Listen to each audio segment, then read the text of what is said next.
Earlier today, we were talking about just how much fun we've been having with the show. And we've had some interesting feedback from friends. What are some of the points of feedback that stand out to you? Well, multiple people had told us our intro and outro were garbage and needed to be re-recorded. That's fair. Yeah. We had a bad mic and Rookies. Well, you're not a rookie. I'm a rookie. Blame it on me. Well, there's no blame to be had. So we've updated those two pieces of content. So for those who gave us feedback, we're interested to hear your rating of our new intro and outro. I think for me, the funniest thing was that we've created a drinking game. Do you know that? I have heard inklings of a drinking game. So I guess I say "and" a lot. And so every time I was saying "and," people were drinking. For sure. And that's what I say, which I have to say that people listening to you and telling you the things you say over and over is very uncomfortable, awkward. And now as I talk, I realize how much I say things. But that's, I guess, just the way I am. Yeah, I think if you go back and think about through your life, we've all probably picked up different phrases or terms or habits like that right there. But a drinking game, I'll take that as something to be proud of. All right, so I want to start this episode a little different. I've not shared with you what I'm going to do here. And so what I'd like you to do is, let me see to get this to work here. Let's just say that I want you to watch this, okay? And then just comment how you feel. Slide across. I knew it was going to be heading away. See? Trying. Okay, so what's the video we're watching here? Explain it to the audience.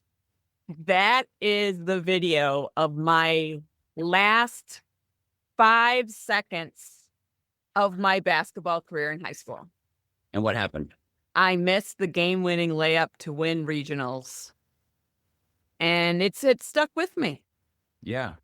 And that video that you saw, I had it converted to a digital file, and I gave it to you as a Mother's Day gift, not just that video.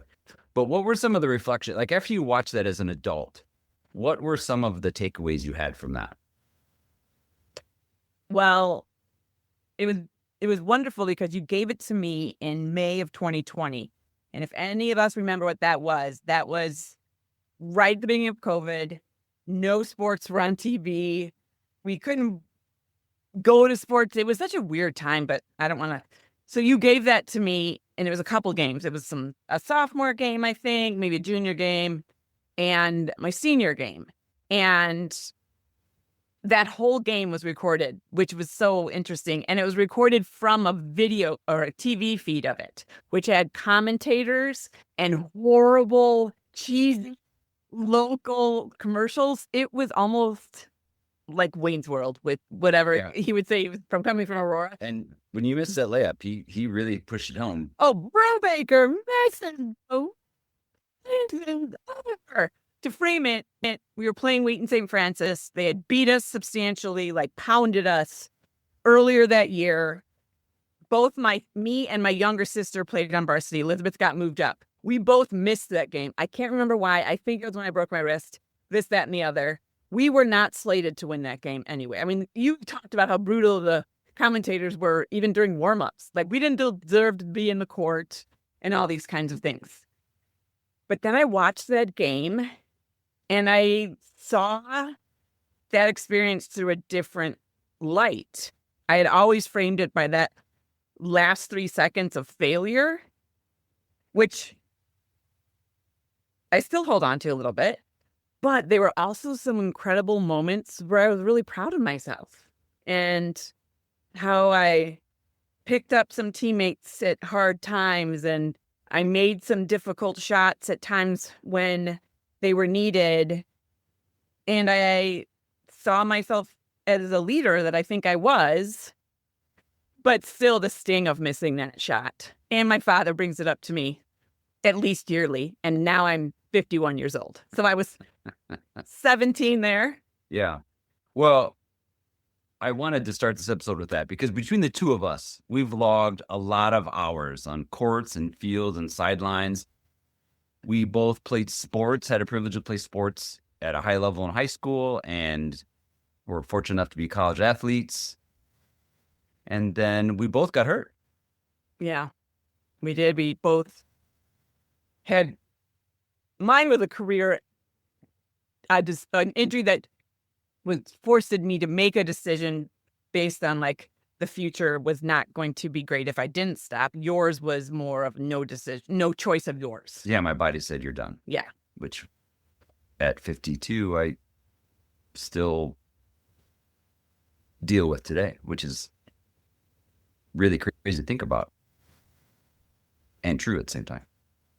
I guess this frames for our listeners the fact that our athletics were very formative for us and even how we identify ourselves today. At some levels, absolutely. And we both have had great coaches. We both have had really bad coaches. I had moments where, I did something that was really memorable in athletics. And I also remember, very similar to you, being in a couple situations where I had an opportunity to win the game and it didn't work out, and vice versa. So I think framing all of this conversation, when we were talking about the show, we were talking about crazy athletic parents. And this is the show where we're vulnerable. Life isn't a sprint, it's a marathon. And along the way, we all stumble, learn, and keep going. Welcome to Running Ahrens, a podcast about navigating marriage, parenting, business, faith, and all the unexpected detours that come along with it. We're Justin and Sarah Ahrens, partners in life, business, and raising 4 incredible kids. For over 30 years, we've been figuring things out as we go. Sometimes successfully, and sometimes, well, not so much. But that's the beauty of hindsight. We're here to share the lessons we've learned, the wins, the failures, and the moments that have shaped us. Through honest conversations, special guests, and maybe even a few stories from our kids, we'll explore what it really takes to grow, adapt, and move forward. So whether you're running a business, a household, or just running late, you're in the right place. Let's do this together. We're glad you're here. Welcome to Running Ahrens. And I want to start with a stat that I think it's really important for parents to hear who are athletes or want their kids to be athletes, is that about 60 million U.S. kids play organized sports. And this was crazy to me. Do you know by the age of 13, over 70% quit? And one of the biggest reasons is parental pressure. That is a shocking statistic as I read it. But when I really think about it, I think the feeling I have more about that is sadness. Yeah, in our experience, sports definitely shaped part of our identity. We learned to have drive and grit, and we knew when you work on this skill, great things happen. I think sports provides you an opportunity to understand teamwork at a whole different level. And we wanted the same for our kids. I think going in as a parent, a lot of us maybe realize or maybe don't realize that a lot of our history and things that maybe we did that we thought were great, we want our kids to experience and think are great. Or in my case, often it's I want my kids to have this opportunity because in some ways my body didn't live up to allowing me to continue to play. And so I was pretty hard on the kids at times. Yeah, but former athletes are really about 2 times more likely to encourage their kids to compete at a high level. And I think there's a fine line between encourage and expect. And looking back, we didn't always walk that really well.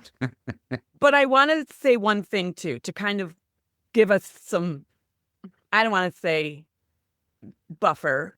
But when we started sports, you didn't start organized sports at the age at which our children did. Correct. And there were club sports, sort of. Not for me in my small little world. There was soccer. This is another great Bethy story. There was TSA soccer, and I lived in a small town west of the Tri-Cities. We were like the corn kids. And they had organized soccer, but my mom would not let me play it. You know why? Tell me. They had games on Sundays. Oh, and Sunday was for? Church. Yeah. So, but again, it wasn't that my parents had this great view. It wasn't option. I don't think I started playing organized sports until I want to say 3rd or 4th grade, and that was softball. Yeah, and we can talk about this more later in this episode. The reality is if your child, depending on the sport, is really excited about the sport and wants to be able to make the high school team and all that sort of thing, it's hard, depending on the city you live in and the area you are, if everyone else on the team is playing club sports, unless you're really gifted, you probably would get left behind, which is hard because it's not cheap. It absolutely impacts your family schedule. And finances. Oh, big time. But let's just say it. At times, as much as we would love to not say this, we were crazy sports parents. If there was a AA type group for crazy sport parents, we probably would have been regular attenders. We'd be recovering right now. Oh, yeah. There was, anyone who sat with me at any sporting event, but particularly my children's sporting events, I have been known to be loud. What? Yeah, I know. They can generally hear me on the basketball court for certain. I think Quinn and Jackson say they might have even heard me at football games. But I was a cheerleader. I rarely was negative. I That's true. I was a cheerleader. You absolutely were. I did say some judgmental things towards officials. I'm so embarrassed to say that.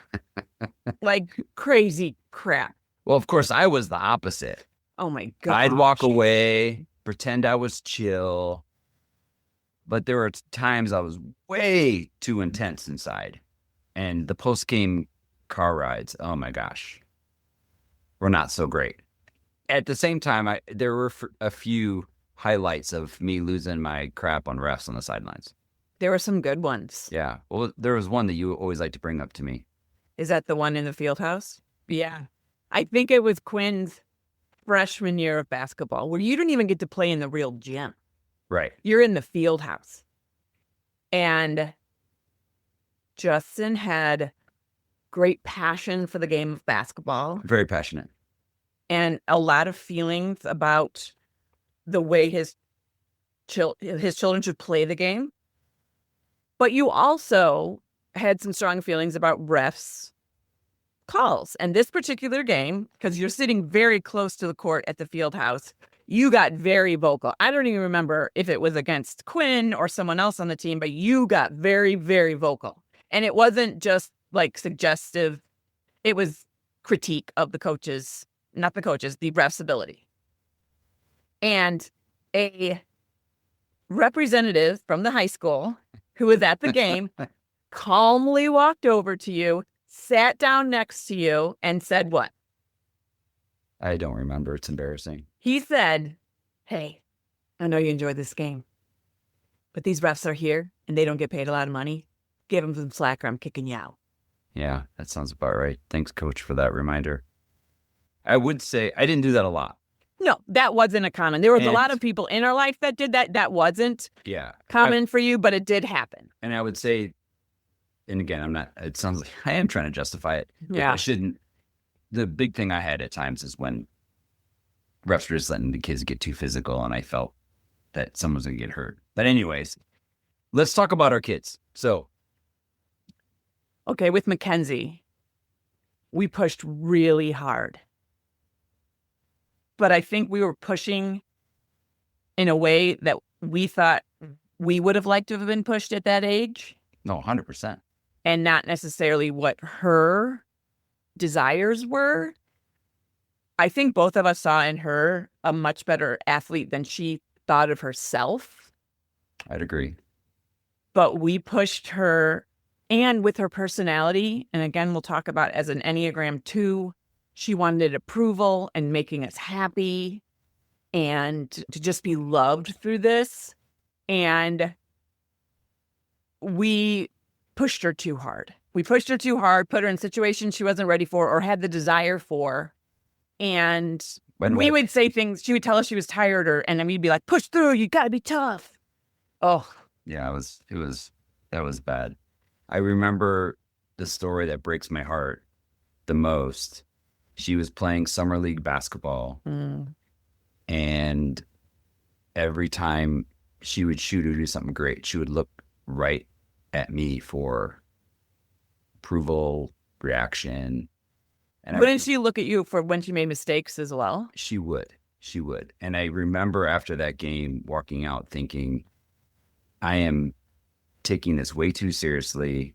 This cannot be fun for her. And I need to figure out how to be a better dad for her, to be her dad and a fan, not try to be her coach.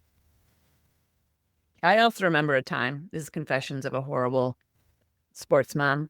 She'll probably be upset that it's not really that big a deal. She had a wart on her toe, like a big wart. We took her, it had to be cut out of her big toe, the bottom of her big toe, cut out, like gouged out. And I took her during the school day.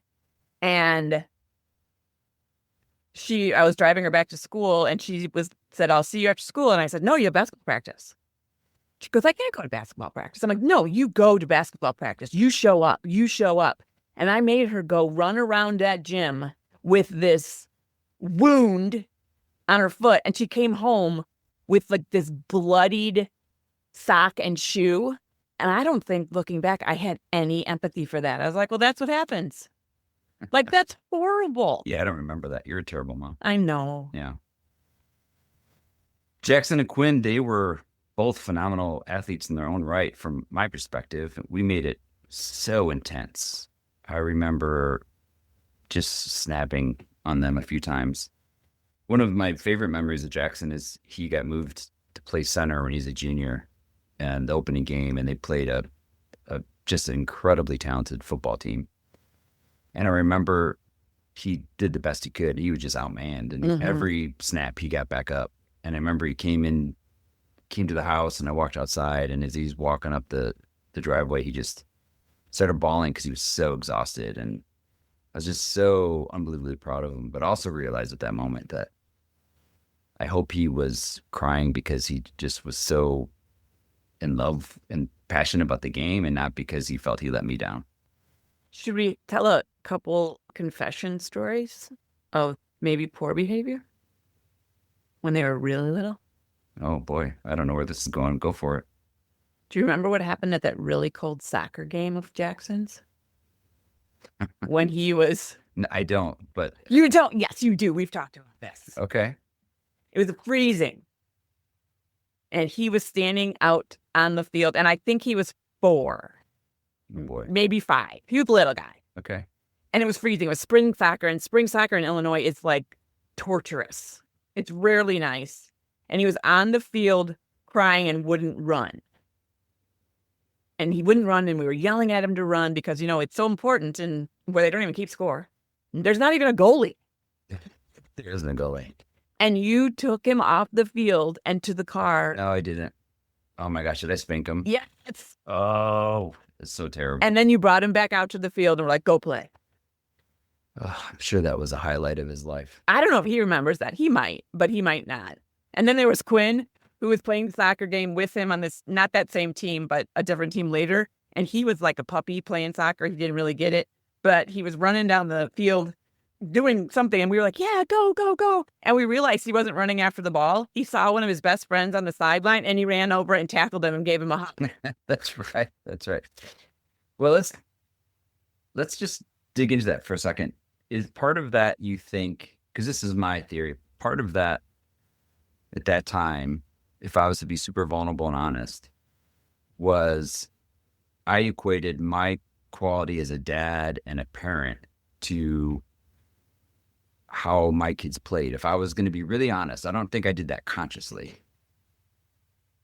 That makes sense to me, and I would echo that for myself. I also looked at every sports interaction how I looked at them when I was playing, but I was trying to transplant like a junior high school athlete mentality on a child that wasn't in junior high or high school.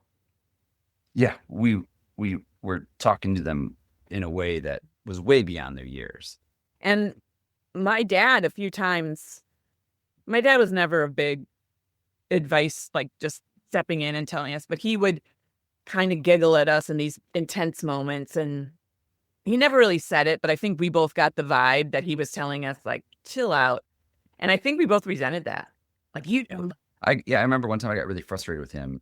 And I just said to you, like last week when we were talking about this episode, just thinking how wise your dad was, and how if I have the option to be a, grandfather in the future, I'm going to be much better of a support system and cheerleader than anything else. Yeah. I mean, with Ava, we absolutely tried to get it right and do it better, but I even remember my confession. But we need to talk about some of your crappy moments. I had lots of crappy moments. I remember I don't know if you were coaching the team at the time. I wasn't. It was the year before. I can't remember what Ava did. I got so upset. I walked down at the end of the game and read her the riot act. I think it was her sulking bad attitude, and I get so upset, and gosh, I handled that so wrong. Okay, you're being exceptionally hard and like painting it like you were abusive. You were not like that. It didn't happen very often. It didn't happen very often. At the same time, I don't. This will be interesting when we interview the kids to ask them about some of these moments. I think reflecting on this, and as we're doing the show, we were just saying, wow, what we were thinking at the time. At the same time, we barely ever missed a game. We were more positive in cheerleading than anything else. And there were moments that we definitely were not awesome. I think one of my biggest regrets is there were times when they came to us with injuries that we didn't listen to them, or didn't believe them, or didn't take it as seriously as we should have, because we thought it was just so important for them to be on the field or on the court. Well, we both have somewhat of the mentality, just rub some dirt on it and get back in the game. Yeah. Which is not healthy, and at the same time quite honestly, it's how I was brought up. You committed to a team, you committed to something, you fall through, you gave it your all, and the chips fell where they fell. That isn't really a healthy perspective. No.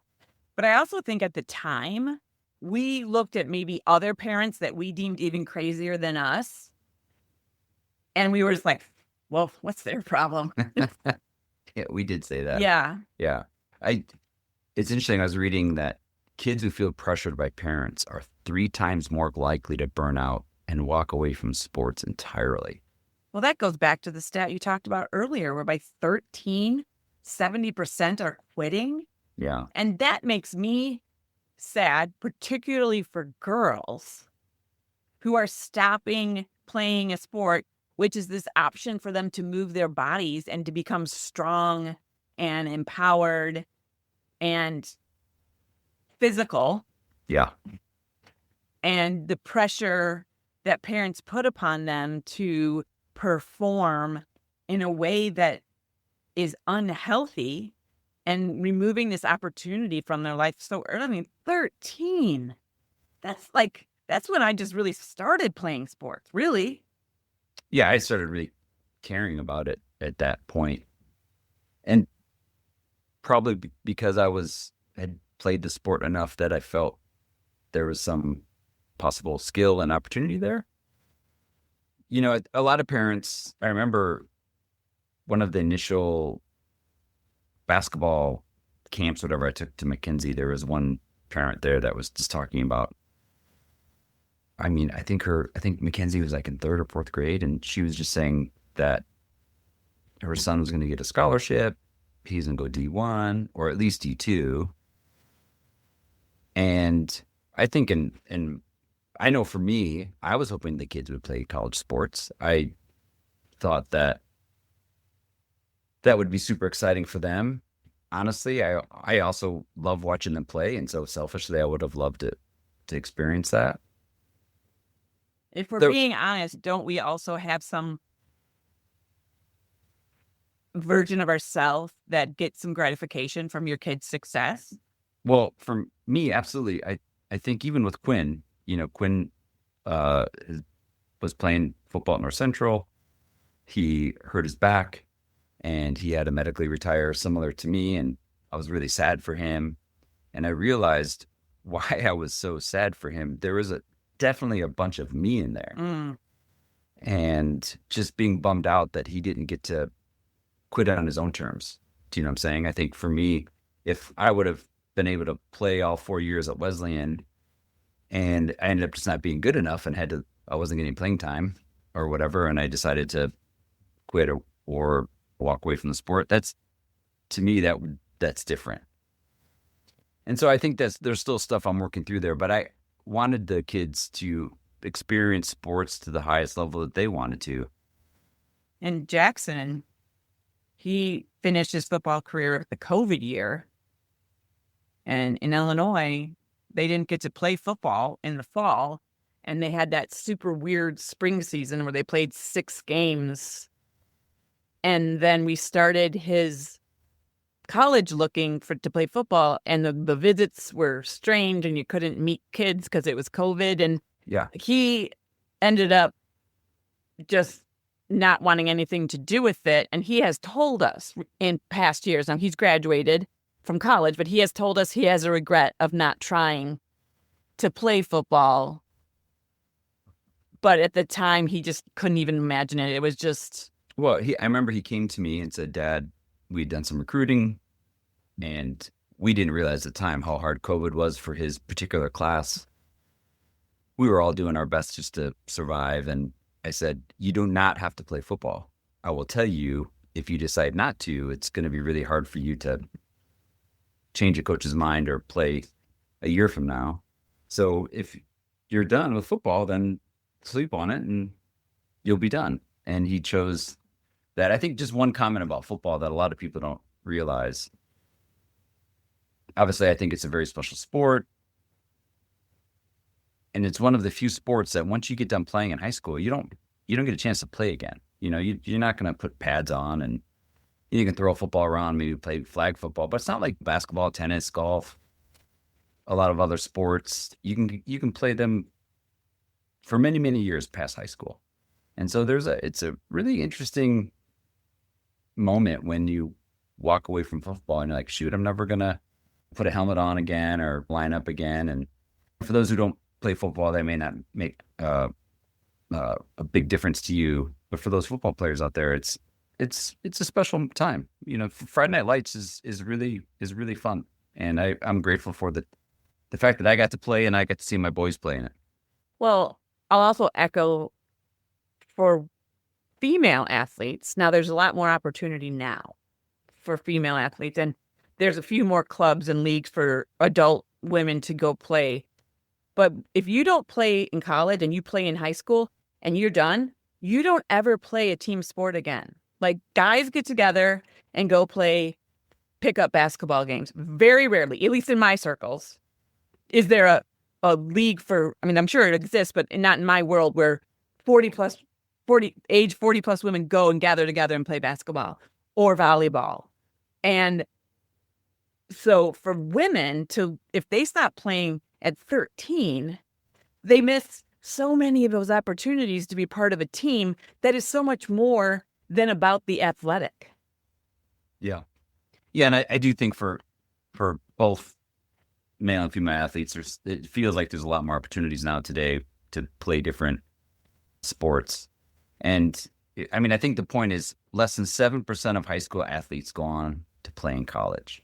and only 2% of those get scholarships. So the chances of your child making it, not that they couldn't, is just really slim. And I think that a lot of parents, us included at times, just thought it was going to happen and put way too much pressure on our kids, I think.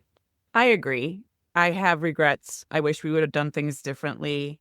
But I also remember there were some things we did really well. We really cheered them on. And some of the things didn't even have anything to do with us. They just created bonds with their teammates and with coaches to this day that they still value. So there's so much value in it.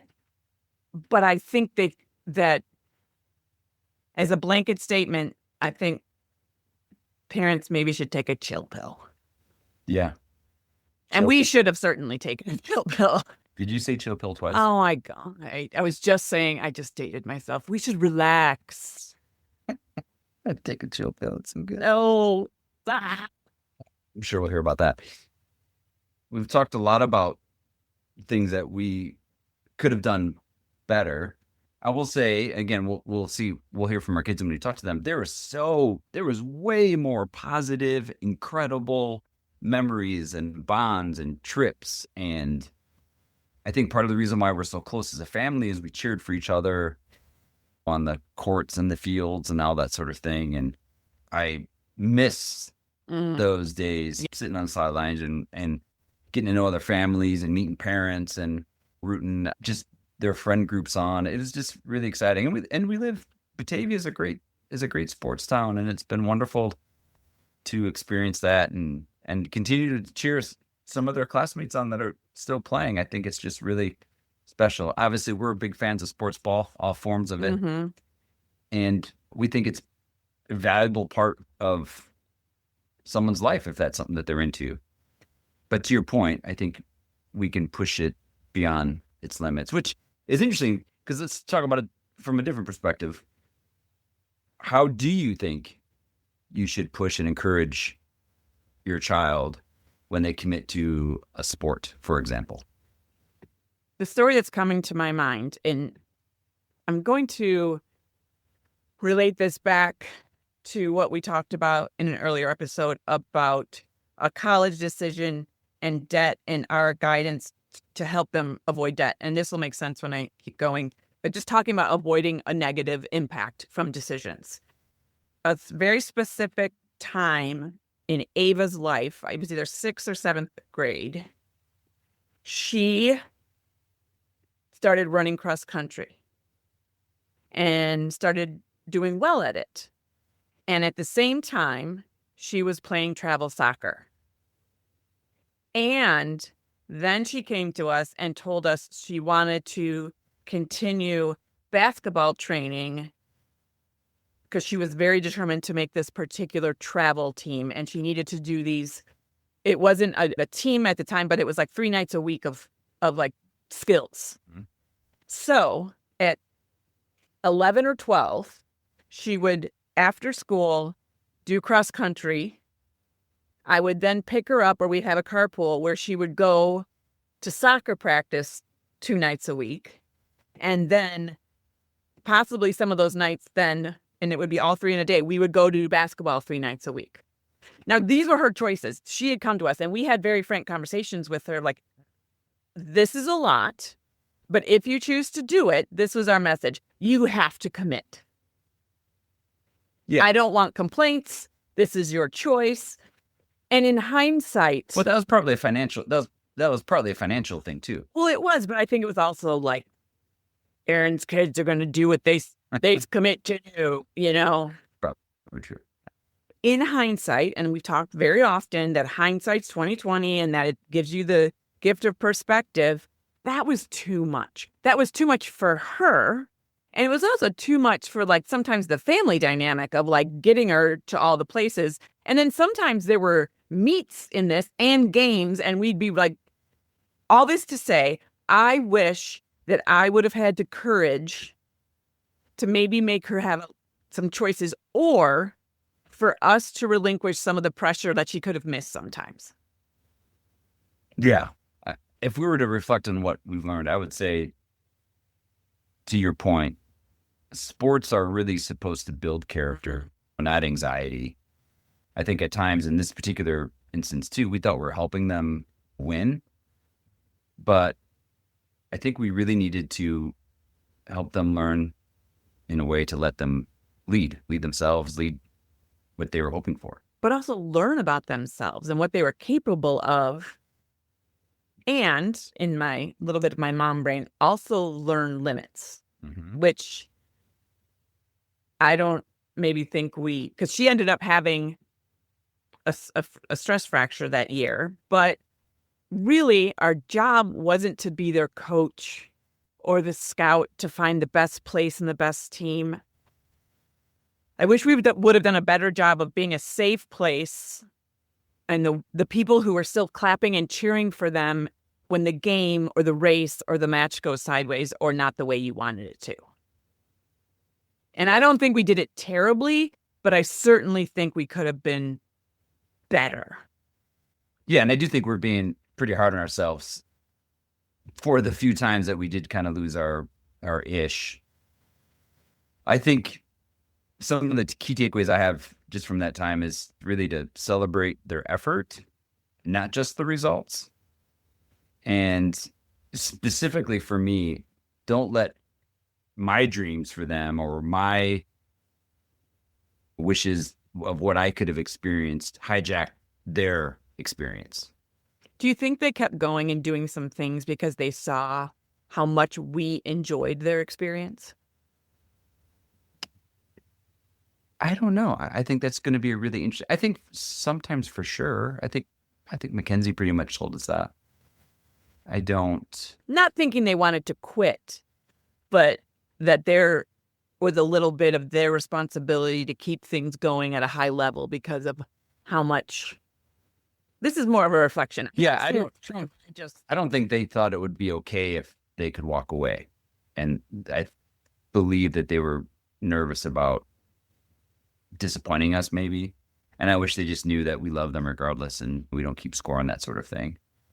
But again, this reflection and perspective in our neighborhood, when you drive out of it, there is a big local park. And that is where like the 2 and 3, maybe not quite that young, probably 3, 4, 5-year-old soccer teams play. And Ava started playing on those fields. And we were probably a little more tense even than we need to be at that age. And now we drive by it and I see those families and those kids running around that field and there's bright pink and purple and red and they're running around in circles and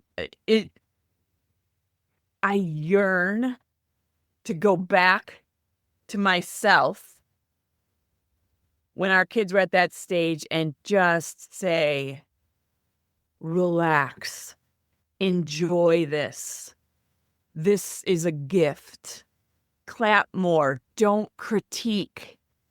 And that when we're driving home, and now maybe we weren't doing this at this age, but other times, the car ride home isn't to break down the game and to talk about what they did really well and what they could have done better.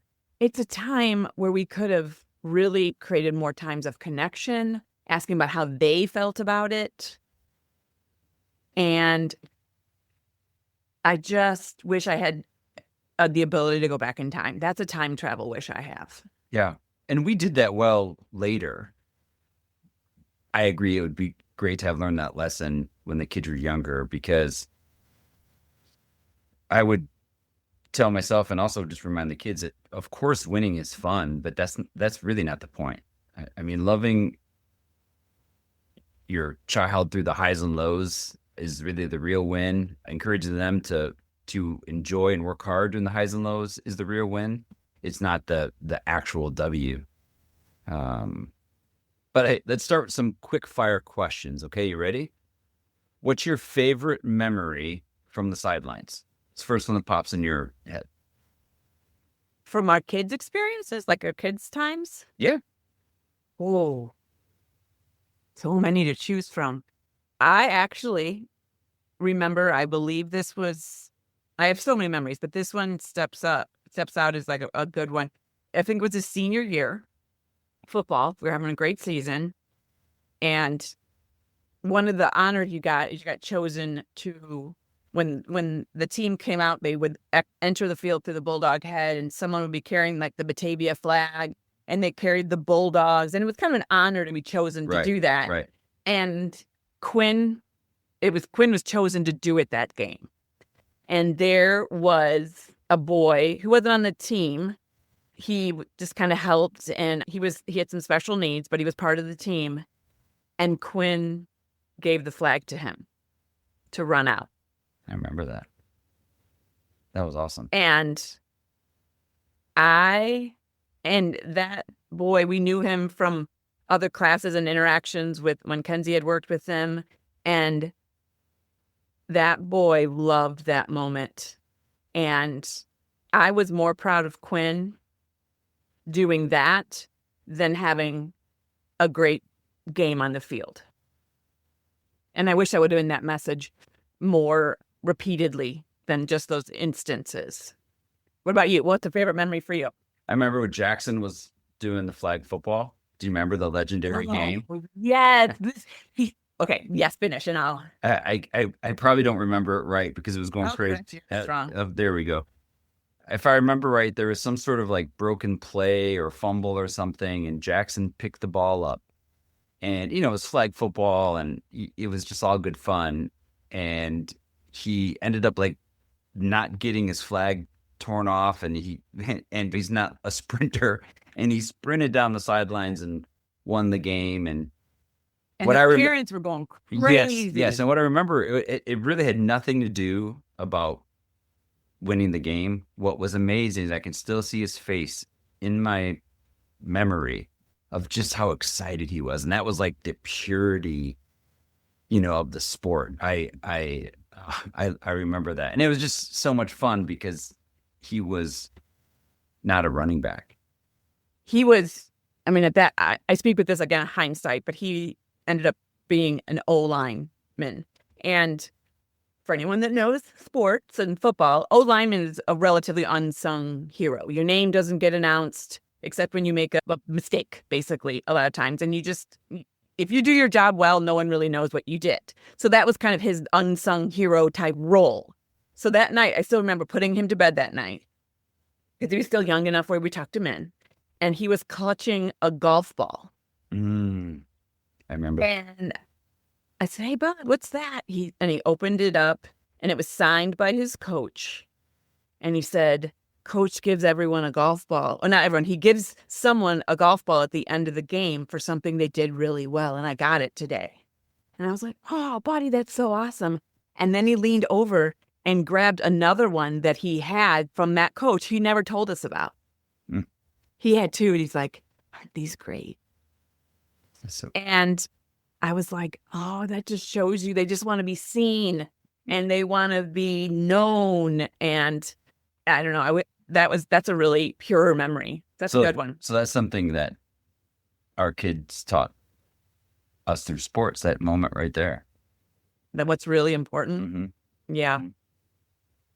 I think for me, one of those moments was, Ava, when she started running cross country, I didn't imagine her as a runner. And just watching her determination and hard work and how proud she was of herself, that was really special just to watch her, because we didn't push her at all. We didn't say anything. It was her decision. And I pushed her a lot. Oh, okay. Yeah. I would run along the race with her. Thanks for ruining my memory. I just have to confess, you say that I didn't talk about things I did poorly. Yeah. I did this poorly. I would chase her around the course because it's a double loop, and I would be screaming, but I was screaming encouragingly in my mind. No, that's you cheering her on. That's not a bad thing. No, it's not. But you've taken into account your child's personality. That's true. She ran by me, and I was screaming, like, "Oh, kick it in. This is where you kick it in." And she turned around and pointed at me and told me to be quiet. That pissed you off, I remember. Oh, I was hot. Yeah. I was hot. Because why? because I was embarrassed. Yeah. Well, but yes, you did not, because you didn't have a strong feeling about running at that time. Meaning like you were just like, it's a fun thing for her to do. Well, honestly, I didn't understand cross country, and I became a huge cross country fan. I loved it, and watching the kids progress throughout the season and understanding that it's both an individual and a team sport.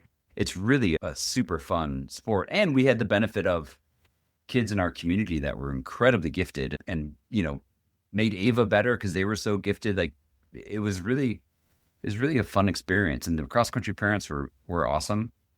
I have a fun story about that. Okay. Actually, I actually thought of as a win. Okay. About why pushing your kids with sports, not pushing them, but letting them discover themselves with sports. These are some of the joys, these life lessons.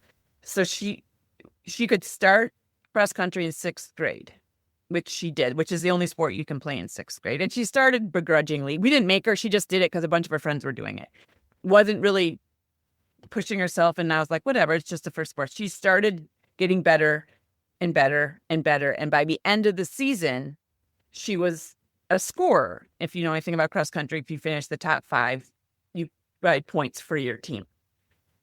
And she had finished strong like the last few races, and they had made it to state. And she was thinking she had made the state team.